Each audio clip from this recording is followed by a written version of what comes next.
Bem-vindos à nossa unidade 4, Elementos de Direito Administrativo.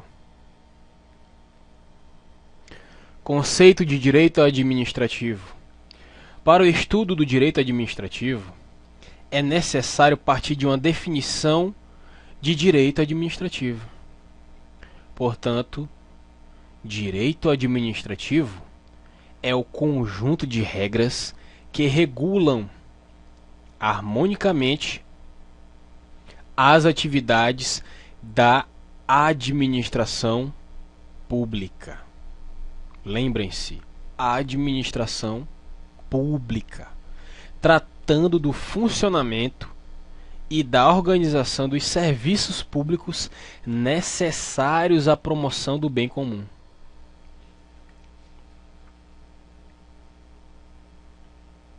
Autonomia.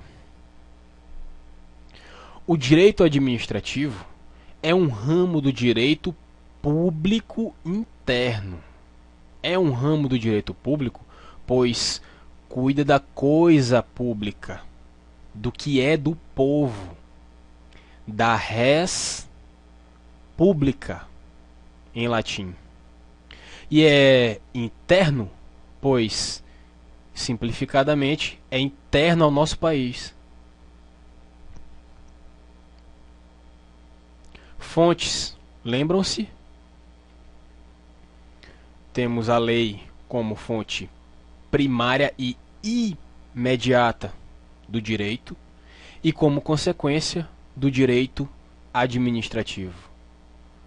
Temos a doutrina, a jurisprudência, o costume, que são fontes mediatas e secundárias do direito e, como consequência, do direito administrativo.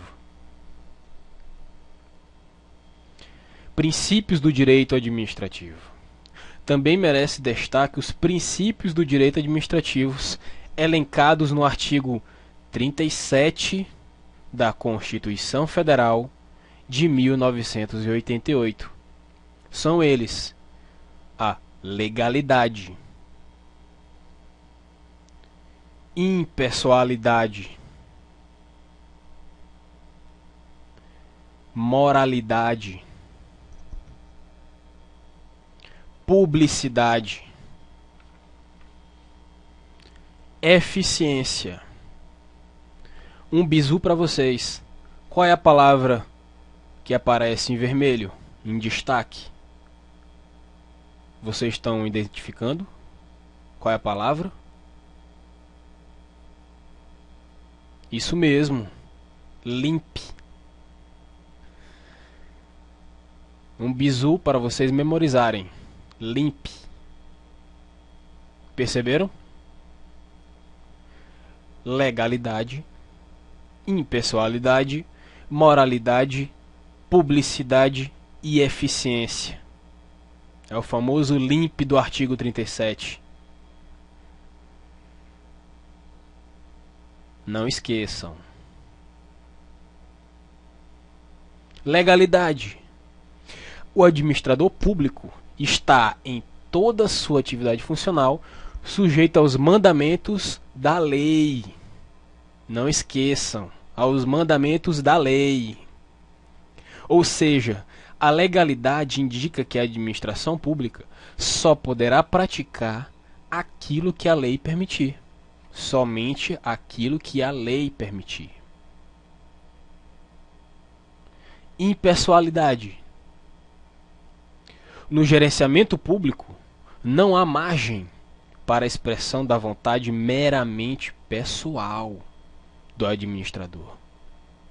O administrador público tem que ser impessoal, pois ele está lidando com a coisa pública, com a res pública. É o nosso dinheiro que está ali na administração. Dinheiro do povo. Por exemplo, no cotidiano de uma escola, o diretor dispõe de uma margem limitada para o exercício de sua vontade. O limite é dado pela legalidade dos atos que pratica. Se ele dispõe da prerrogativa de indicar pessoas de sua confiança para ocupar outros cargos de gestão, elas só poderão ser nomeadas se atenderem às exigências legais, se atenderem às exigências da lei, princípio da legalidade aqui também, de cada cargo, tais como escolaridade, formação técnica adequada, ser ou não do quadro permanente, etc.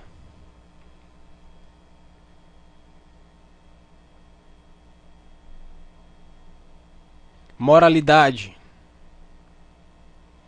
Não poderá desprezar a ética em sua conduta. Ética, valores éticos. O bom administrador, reconhecendo as fronteiras entre o lícito e o ilícito, o justo e o injusto. O administrador público tem que ser moral, ele não pode ser imoral.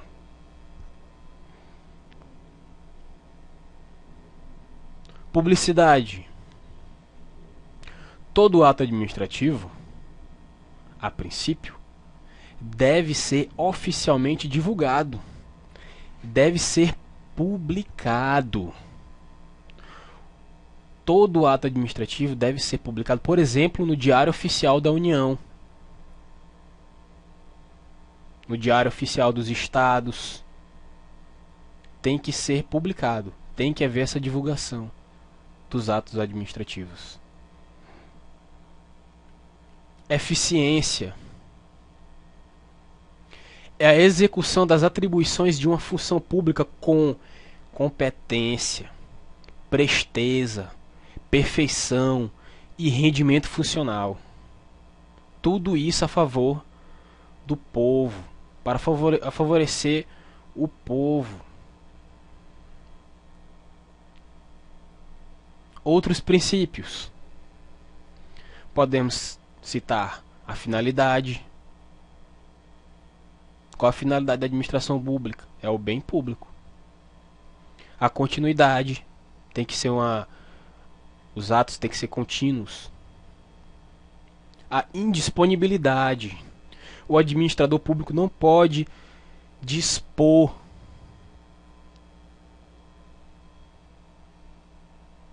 de um computador, por exemplo, de um órgão público. Autotutela é a capacidade que a administração pública tem de se auto-organizar. Supremacia do interesse público sobre o privado. Importantíssimo princípio. O interesse público está acima do interesse privado. O interesse coletivo da sociedade está acima do interesse individual. Igualdade. Motivação. Os atos administrativos têm que ser motivados. E o administrador público tem que dizer por que está fazendo tal coisa. Ele tem que motivar aquilo. A administração pública é o conjunto de atividades desempenhadas ou dirigidas pelas autoridades e órgãos do Estado, com o intuito de promover o bem comum da sociedade. Supremacia do interesse público sobre o privado. Agentes públicos. Em seguida, trata o módulo de classificar alguns elementos específicos da administração pública. Nessa série de definições, identificamos a figura dos agentes públicos, que é todo aquele que exerça funções estatais enquanto nesse exercício. Funções estatais. Categorias de agentes públicos. Temos os agentes políticos, que são os componentes do governo nos primeiros escalões. Temos os servidores públicos, que são aqueles concursados. Temos os agentes honoríficos, são os cidadãos convocados, designados ou nomeados para prestar transitoriamente. Não esqueçam, prestar transitoriamente determinados serviços para o Estado. Como, por exemplo, o jurado. O jurado está transitoriamente no tribunal do júri. O mesário eleitoral. O mesário está transitoriamente durante a eleição, durante o período eleitoral. E por último, os agentes delegados.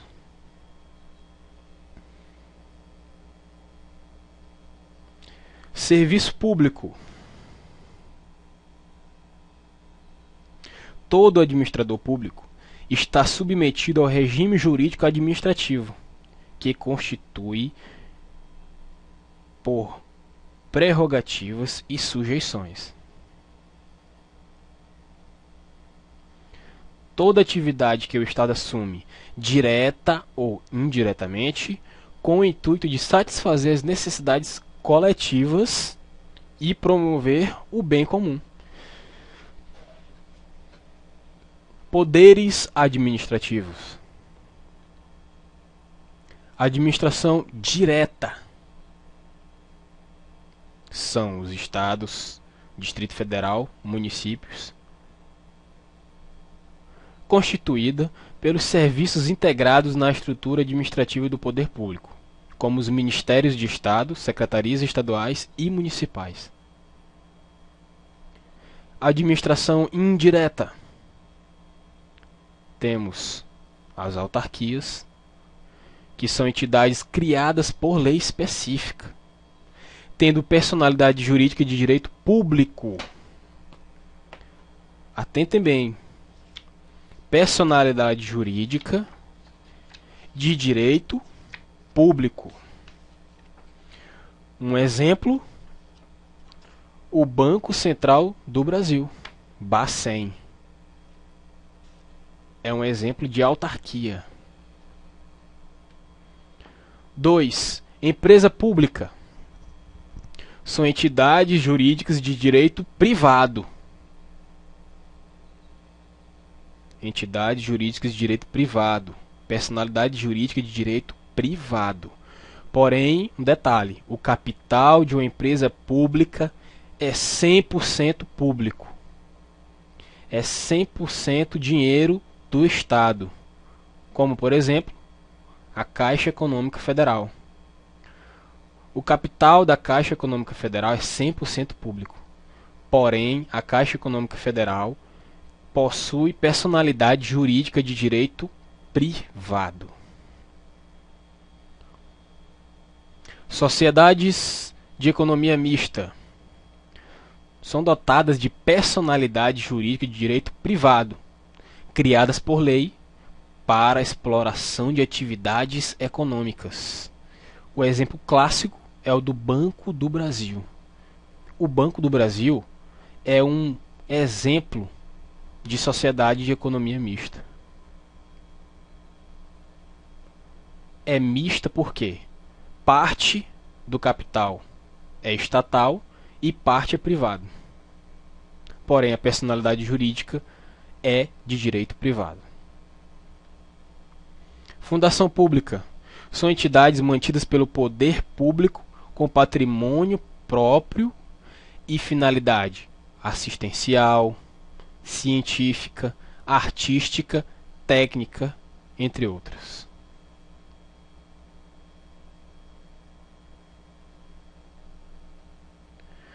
Poderes e deveres do administrador público. São poderes e deveres do administrador público, por exemplo, o dever de agir, ser eficiente e principalmente o dever de prestar contas de todo e qualquer ato da administração. Os poderes exercidos pelo agente público são usados normalmente como atributos do cargo ou da função, não sendo privilégio da pessoa que o exerce. Lembro do princípio da impessoalidade? Está aqui uma aplicação. Os poderes dos agentes públicos são usados como atributos do cargo ou da função, não sendo privilégio da pessoa que o exerce. Deveres: dever de agir, dever de eficiência. O administrador público tem que ser eficiente, pois ele está lidando com a coisa pública. Dever de probidade. O administrador público ele tem que ser probo, tem que ser correto, íntegro, certo. Dever de prestar contas. O administrador público está lidando com dinheiro público, então ele tem que prestar as contas.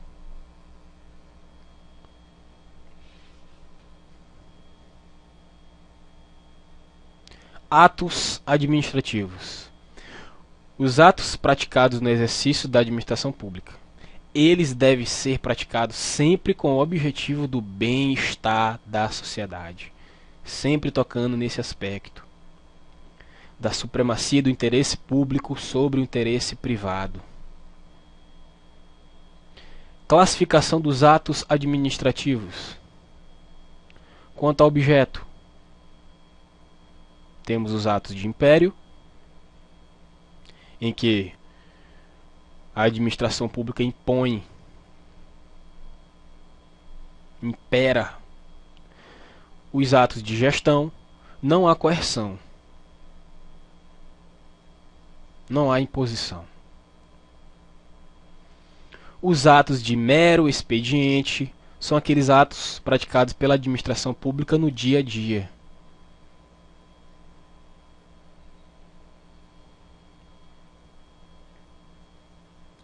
Quanto ao regramento,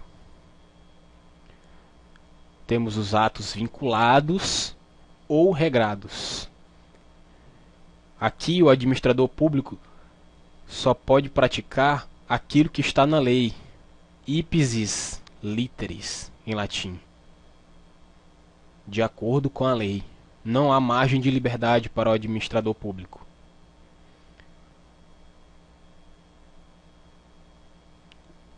Atos discricionários. Nesse caso, o administrador público possui uma pequena margem de liberdade. Atentem bem, uma pequena margem de liberdade, porém dentro dos limites da lei.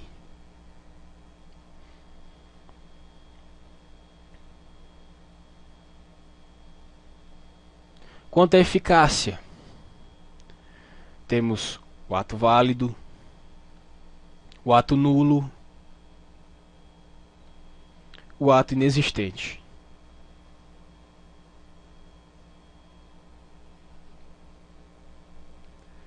Quanto à espécie,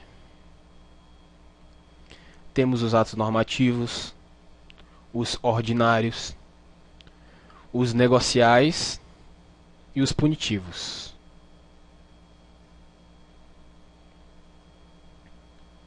Atos normativos. Decretos são os expedidos pelos chefes do Poder Executivo, Presidente da República. Regulamentos. Instruções normativas são expedidas pelos ministros de Estado. Os regimentos, que cuidam do funcionamento dos órgãos da administração pública. Por exemplo, o Tribunal Regional do Trabalho do Piauí possui um regimento interno. O Tribunal Regional Eleitoral do Piauí possui o seu regimento interno. O Tribunal de Justiça do Piauí possui o seu regimento interno. Resoluções são os expedidos pelas altas autoridades, diferentes dos chefes do Poder Executivo. Temos as deliberações. Atos ordinatórios. Temos as instruções, as circulares, as portarias, Você já deve ter visto as portarias, alguma portaria. As ordens de serviço. Os ofícios, muito utilizados. Os despachos administrativos.